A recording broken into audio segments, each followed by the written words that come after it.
सरकारी सेवा योजना चैनल पर आप सभी लोगों का अभिनंदन है। हम आज आपसे संवाद करने वाले हैं एक ऐसी वैकेंसी के बारे में जो आपके जनपद से निकली हुई है। हम इस भर्ती के बारे में 3 चरणों में आपसे बात करेंगे। पहले चरण में बात करेंगे विभाग के बारे में और उसके अंतर्गत बात करेंगे कि इसमें पद का नाम क्या है, क्वालिफिकेशन क्या मांगी गई है। फॉर्म भरने का सबसे अहम फैक्टर ये होता है कि अभ्यर्थी यही जानना चाहता है कि क्वालिफिकेशन क्या है, क्या क्या लगेगा, कौन कौन से डॉक्यूमेंट लगेंगे, पद का नाम क्या है, योग्यता क्या मांगी गई, उम्र क्या मांगा गया, वेतन क्या है। ये पहले चरण में हम बात करेंगे। दूसरे चरण में हम आपसे बात करेंगे किस किस जनपद में निकला है और इसकी भर्ती प्रक्रिया क्या है। और तीसरे चरण में हम आपसे बात करेंगे फॉर्म भरने के बारे में कि ये फॉर्म कैसे भरा जाएगा। और सबसे अहम बात हम आपसे ये करने वाले हैं कि वास्तव में आउटसोर्सिंग नौकरियों के बारे में लोगों के दिमाग में इतनी भ्रांतियां हो गई हैं। लोग ये समझते हैं कि आउटसोर्सिंग की भर्ती जो होती है, इसके जो कर्मचारी होते हैं ये कुछ दिन बाद निकाल दिए जाते हैं, इनका वेतन समय से नहीं मिलता है, इनका गवर्नमेंट शोषण करती है, विभाग शोषण करता है। तो इसके बारे में भी आज हम आपसे बात करने वाले हैं। और आउटसोर्स कर्मचारी जो बनने जा रहे हैं या आउटसोर्सिंग एजेंसी के थ्रू जो कर्मचारी काम कर रहे हैं विभागों में, उनके लिए आज एक बहुत बड़ी खुशखबरी है।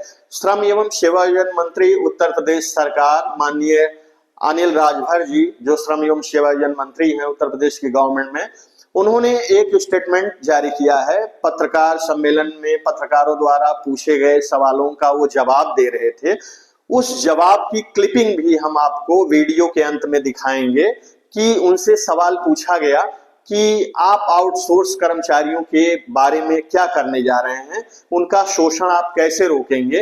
तो माननीय मंत्री जी ने बहुत सपाट शब्दों में उत्तर दिया कि जो आउटसोर्सिंग कर्मचारी हैं उनका जो शोषण हो रहा है ये गवर्नमेंट के संज्ञान में आ चुका है। इसलिए हम आउटसोर्सिंग कर्मचारियों को अब आउटसोर्सिंग एजेंसियों से निकाल करके विभाग में डायरेक्ट जोड़ेंगे, यानी हम उनका विनियमितीकरण करेंगे, रेगुलराइजेशन करेंगे। हालांकि रेगुलराइजेशन शब्द उन्होंने इस्तेमाल नहीं किया, लेकिन उन्होंने सपाट शब्दों में कहा कि हम उनको सरकारी विभाग के तंत्र से जोड़ेंगे और हम उनको आउटसोर्सिंग एजेंसियों से मुक्ति दिलाएंगे। ऐसा कहना है माननीय मंत्री जी का। वो उनकी वीडियो क्लिपिंग हम आपको लास्ट में दिखाएंगे और लास्ट में हम आपको डिजिटल फॉर्म में फॉर्म भी दिखाएंगे। असल में अभ्यर्थियों का एक सबसे बड़ी समस्या ये भी होती है कि अभ्यर्थी जब फॉर्म भरने जाता है तो वो एक सवाल पूछता है कि साहब ये फॉर्म हम कहाँ से भरें, ये तो फॉर्म हमें दिख ही नहीं रहा है नेट पे, कहाँ है। तो वो चीज हम डिजिटल फॉर्म में दिखाएंगे जो सेवायोजन विभाग उत्तर प्रदेश की साइट पे दिखता है वैकेंसी, वो वैकेंसी हम दिखाएंगे। ये वैकेंसी जो आप देखना चाहते हैं सेवायोजन की साइट पे, वो कहां से आप देख सकते हैं, ये हम डिजिटल फॉर्म में लास्ट में दिखाएंगे। हम लोग संवाद करने वाले हैं एक ऐसी वैकेंसी के बारे में जो उत्तर प्रदेश के कुछ जनपदों से निकली हुई है। जैसा कि हम लोग जानते हैं कि उत्तर प्रदेश के कुछ जनपदों में इस समय नई नई इंजीनियरिंग कॉलेज खोले गए हैं। ये गवर्नमेंट के इंजीनियरिंग कॉलेज हैं, सरकार के इंजीनियरिंग कॉलेज हैं। इनमें जगह आई है और वो जगह जो आई है वो कुछ जिलों से आई है और पद नाम अलग अलग है। जैसे गवर्नमेंट इंजीनियरिंग कॉलेज भर्ती ये आई है डॉक्टर एपीजे अब्दुल कलाम प्राविधिक विश्वविद्यालय लखनऊ के अंतर्गत और पद का नाम है कार्यालय सहायक। कुल पद हैं 12। उम्र मांगी गई है 18 से 40 वर्ष के बीच में। योग्यता स्नातक के साथ CCC होना चाहिए। वेतन 20,000 रुपए है। ये जो योग्यता है स्नातक, ये किसी भी स्ट्रीम से होना चाहिए। इसमें कोई बाध्यता नहीं है कि 3 साल की डिग्री हो या 4 साल की डिग्री हो। कोई भी डिग्री आपके पास रिकॉग्नाइज्ड यूनिवर्सिटी की है तो आप फॉर्म भर सकते हैं। आपने बीए किया हो, बीएससी किया हो, बीकॉम किया हो, बीटेक किया हो, बीबीए किया हो, बीसीए किया हो, यानी किसी भी प्रकार का आप स्नातक की डिग्री रखते हैं तो आप फॉर्म भरने के एलिजिबल हैं। शर्त क्या है कि उसके साथ CCC होना आवश्यक है। इसके बाद इसमें जनपद कौन कौन से हैं? इंजीनियरिंग कॉलेज बस्ती, गोरखपुर, प्रतापगढ़ और मिर्जापुर। इसमें ऑफिस असिस्टेंट की भर्ती होनी है। बस्ती के बारे में जैसा कि हम जानते हैं कि जो पॉलिटेक्निक कॉलेज है हथियागढ़ चौराहे पे, उसी के ठीक बगल में नई नई गवर्नमेंट की इंजीनियरिंग कॉलेज बनी हुई है। उसी इंजीनियरिंग कॉलेज में ऑफिस असिस्टेंट की भर्ती होनी है। संस्थान कौन सी है? Capricorn security and allied services private limited, ये आउटसोर्सिंग एजेंसी का नाम है। दूसरे प्रकार का जो पद नाम है उसका नाम है प्रबंधक, इसको अंग्रेजी में मैनेजर बोला जाता है।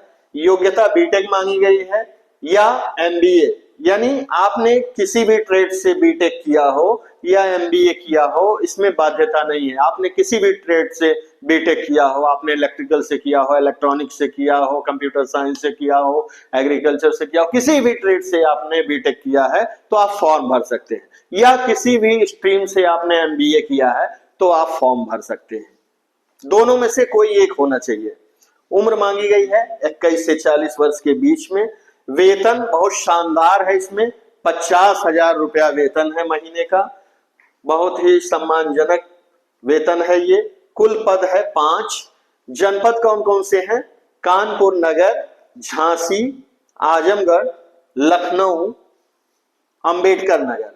और जो फॉर्म भरने की लास्ट डेट है वो 2 तारीख है, यानी 2 तारीख का आप इंतजार मत करिए, उससे पहले ही आप आवेदन करिए, क्योंकि लास्ट डेट जब आती है तो सर्वर काफी जाम चलने लगता है। सेवायोजन विभाग उत्तर प्रदेश की साइट काफी जाम हो जाती है और लोगों को फॉर्म भरने में बड़ी असुविधा होती है। इसलिए आप लास्ट डेट का इंतजार न करिए, फॉर्म को पहले ही भरिए। धन्यवाद।